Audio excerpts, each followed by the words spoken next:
You know something strange about modern parents? Many children cannot stay alone for a few minutes without needing attention, stimulation, or screen. And parents are exhausted, not because they don't love their children, but because many children no longer know how to exist by themselves. Parents sit down for 5 minutes and immediately you hear, "Mommy, watch me. Daddy, come. I am bored. Can I use the tablet? Play with me." And what scares me most is this. Most loving parents are accidentally creating this dependency without knowing it. Now, before anybody misunderstands this video, I am not saying children should be emotionally abandoned, and I am not saying children should be ignored. But there is a difference between emotional connection and emotional dependence. And many children today are becoming emotionally dependent on constant stimulation. Years ago, children could disappear into imagination for hours. A stick became a sword, a carton became a car, the floor became an entire world. But today, some children have a room full of toys and they still say, "I am bored." That should concern us, because this issue is bigger than play.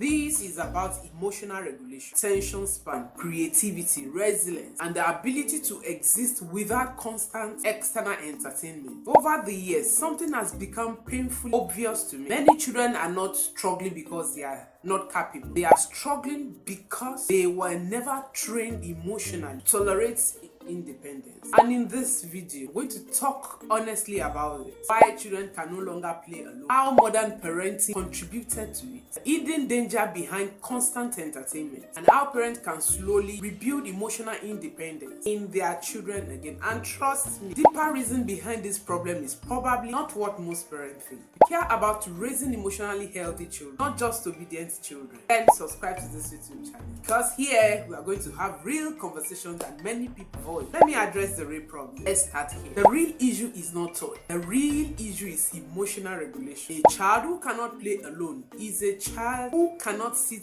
comfortably with him or herself emotionally. That sounds harsh, right? But stay with me. Many children today rely on external stimulation to regulate discomfort. The moment silence appears, they panic internally. The moment boredom appears, they need rescue. And many parents respond immediately, not because they are bad parents, but because modern parenting has trained parents to believe every discomfort is dangerous. So the second a child says, "I'm bored," parents rush to fix tablets, cartoons, snacks, conversation, entertainment, attention. But here is the problem. Every time we rescue children from small discomfort immediately, we rob them the opportunity to build internal coping systems. And this is why many children cannot function independently anymore, because they have never learned how to do that. A lot of parents are unknowingly becoming full-time entertainers. Constant stimulation, constant involvement, constant engagement. And eventually, the child becomes emotionally dependent on external input to feel okay. That is dangerous, because boredom is not the enemy. Boredom is actually one of the greatest builder of imagination. Think about this carefully. Most creativity is born after boredom. Children begin imagining, experiment after the mind becomes quiet enough. But many children never reach that point anymore, because stimulation arrives very fast. The second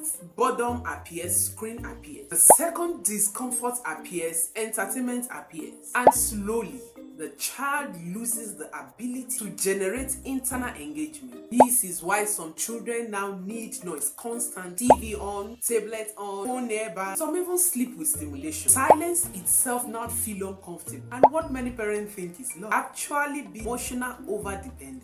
That is the uncomfortable truth. Now, how modern parenting created this? Let's now talk honestly about modern parenting, because the problem didn't appear from nowhere. Modern parenting changed childhood completely. First, children today experience constant entertainment. And I need you to hear this carefully. Constant entertainment destroys boredom tolerance. Years ago, children waited in cars, waited in banks, waited in restaurants, waited quietly sometimes. But now, the second waiting begins, a screen appears. And over the time, the child's brain adapts to constant stimulation. Fast images, fast sound, fast dopamine, fast entertainment. And eventually, normal life starts feeling slow. This is why some children cannot even sit quietly during ordinary moments. Their nervous system has adapted to overstimulation. Now, let me say something controversial. Some parents are accidentally raising stimulation addicts, not drug addicts, not bad children, but children emotionally addicted to constant engagement. Then parents become shocked when independent play disappears. Independent play requires imagination, and imagination requires stillness. Stillness requires boredom tolerance, and many children are losing all the three. The second thing modern parenting created is over-involvement. Many parents today are involved in everything, every game, every activity, every emotion, every second. Now again, love is beautiful, connection is beautiful. Over-involvement can quietly damage independence. Some parents are so afraid that their children are feeling lonely that they never allow emotional separation. Child is never allowed to figure things out independently. So the child becomes dependent on adult presence for engagement. And later parents says, my child can't do anything alone. Hear me, independence is a skill, it is trained. It does not appear magical. Then there is fear-based parenting. This one is deep. Modern parents are terrified of emotional discomfort, terrified of crying, terrified of frustration, terrified of boredom, terrified of silence. So every uncomfortable moment gets interrupted immediately. But emotional strength is not built by removing struggle. It is built by surviving struggles safely. That is how resilience develops, not through constant rescue. And I want parents watching this video to really reflect honestly. Do you grow up entertaining yourself more than your child does today? Think about that. Because many adults watching this video survived entire afternoon with nothing but imagination. Now some children collapse emotionally after 5 minutes without stimulation. That shift matters. Now the hidden danger. Some parents may say, but what's the big deal? It's just play. No, this goes deeper than play. Because children who never develop independent regulation often struggle later emotionally. A child who constantly needs external stimulation can become an adult who cannot sit with discomfort. And we already see signs of this everywhere. Constant phone addiction, constant strolling, constant need for validation, inability to focus quietly, emotional fragility, anxiety during silence. Many parents today are terrified of being alone with their thoughts. And the foundation often starts in childhood when children never learn emotional self-regulation, independent play. Now, obviously, I'm not saying independent play solves every future problem, but it develops critical emotional muscle, patience, creativity, problem solving, confidence, internal regulation. And many dependent children struggle in these areas later because they were conditioned to receive external rescue constantly. Imagine a child who never has to solve problems, never has to create games independently, never has to regulate discomfort internally. Eventually, that child may struggle with emotional endurance. And honestly, this is why many teenagers today feel emotionally overwhelmed by ordinary life stress. Small discomforts feel unbearable because discomfort tolerance was never built gradually. This is not about blaming parents. It is about awareness. And now, let's talk about the part parents desperately need. How to actually reverse this without becoming emotionally cold, without becoming distant, and without damaging connection. How to rebuild independently. The first thing parents must stop doing is rescuing every bored moment.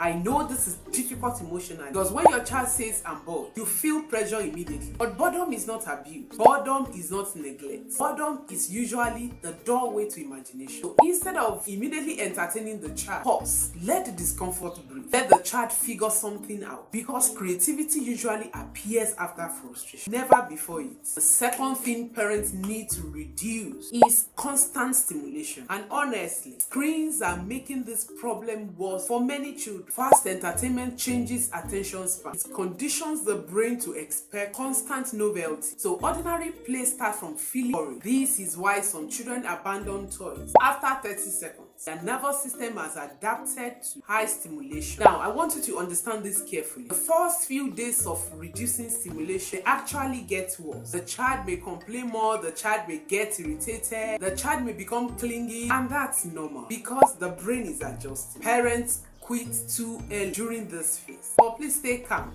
stay connected, stay consistent. The third thing is creating safe emotional separation, and this is important. Secure attachment doesn't mean constant attachment. Healthy children should feel love without needing constant emotional fusion. There is a difference. You can become emotionally available without becoming your child's permanent source of stimulation. Sometimes let your child play nearby while you cook. Sometimes let the child figure things out independently. Sometimes let silence exist. It does not damage attachment. In fact, healthy independence often strengthens confidence. The fourth thing parents must do is to allow small struggle. Please hear me carefully. Every time you solve every discomfort instantly, quietly teach your child you cannot handle life without me. That message becomes dangerous long term. Children need opportunity to struggle safely, to think, to adapt, to create, to solve problems. This is how emotional confidence develops. And finally, parents themselves must become calmer emotionally, because anxious parents often raise anxious dependence. Children absorb parental nervous system constantly. If the parents panic during discomfort, the child learns discomfort is dangerous. But grounded children communicate safety, calmness, stability, and emotionally grounded parents, they usually raise more independent children. Now the real emotional issue. Let's get deeper here, because for many parents, this issue is emotional, not practical. Many parents feel guilty. Some are trying to give their children what they never received emotionally. And that intention is beautiful, honestly. But sometimes, unresolved childhood wounds create unhealthy parenting extremes. Some parents think, I felt lonely as a child, so my child must never feel discomfort. Others think, my parents ignored me as a child, so I must always be available for my child. But healthy parenting is not constant availability, it is emotional stability. And this is difficult for many adults to hear. Parents are not parenting from wisdom, they are parenting from unresolved guilt. Guilt-driven parenting usually overcompensates emotionally. Children need connection, of course yes, deep connection, but they also need space to develop internal emotional strength, because one day your child must survive emotionally without you. An independent play is one of the earliest steps towards that ability. So no, dependent play is not rejection, it is preparation. Children need connection, but they also need separation. They need opportunity to discover, I can handle boredom, I can create, I can think, I can exist without constant stimulation. That is emotional development. And honestly, one of the greatest gifts you can give a child is the ability to feel secure, even when nobody is entertained. If this video challenged how you think about parenting, then subscribe to this YouTube channel, because on this channel, we talk honestly about emotional realities of raising healthy children in the modern world. And I really want to hear from you in comments. What changed most about childhood compared to when you were growing up? And if you want to go deeper, then watch my next video.